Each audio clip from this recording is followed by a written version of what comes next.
I love interviewing people who have had extraordinary, miraculous experiences. They always give me hope and excitement and touch something very important. And today, I have a story that I find to be very inspiring.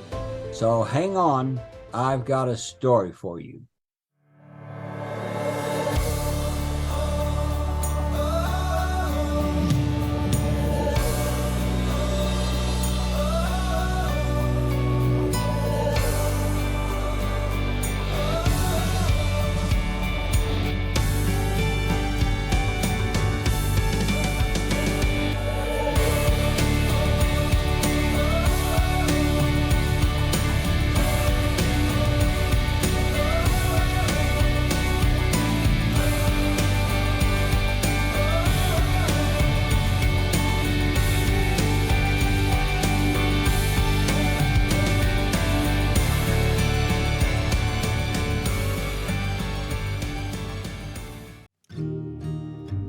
I was having lunch with Don and Rita Houston when Don shared with me his experience.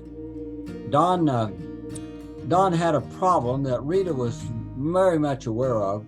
His family had a problem of congestive heart failure. His father had died at around 56, 58. His brother had done the same. And Don only had about a 2% chance of avoiding the same problem. So Rita knew there was an issue there.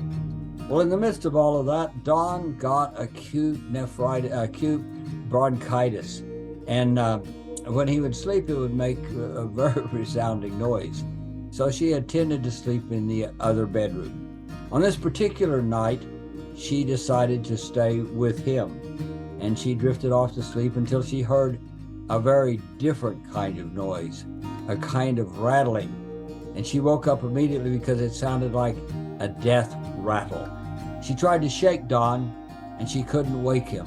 So she jumped out of bed, immediately called 911, called the ambulance, called the paramedics, and they came, and they couldn't in any way rouse him. So as a final resort, they do what they do when they think the person is not going to survive.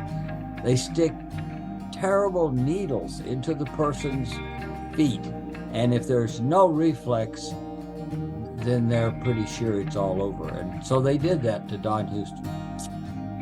And Don did not move. They told Rita there really was no hope.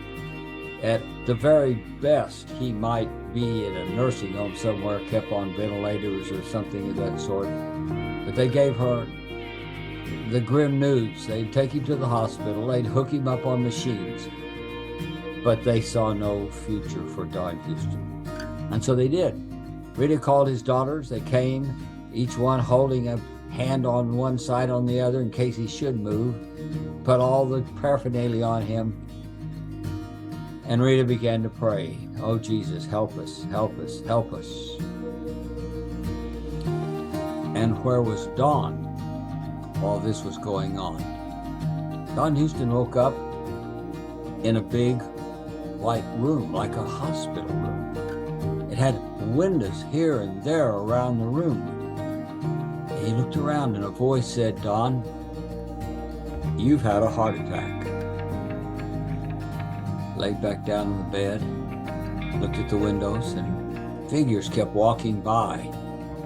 They all looked about the same. They seemed to have on some kind of a robe, and he intuitively knew they were angels.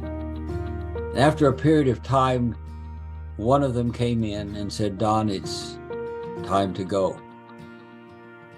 Suddenly, he was back in his body, and he moved his fist, and his daughter jumped, and the doctor said, no, that's just a reflex.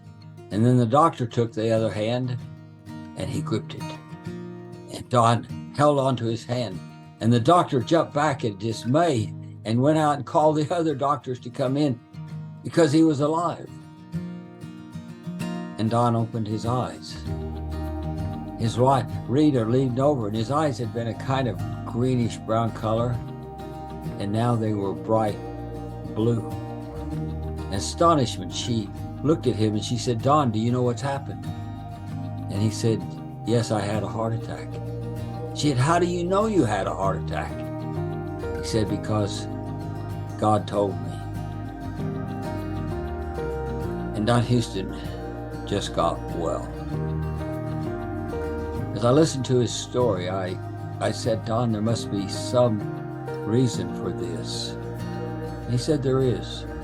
I believe I'm here because I must tell people that there really are angels and there really is a heaven. That's my destiny, to convince people to believe in angels, to believe in heaven. So, as you ponder this story, just remember, perhaps you need to give a little more thought to the fact there are angels and there is a heaven. God bless.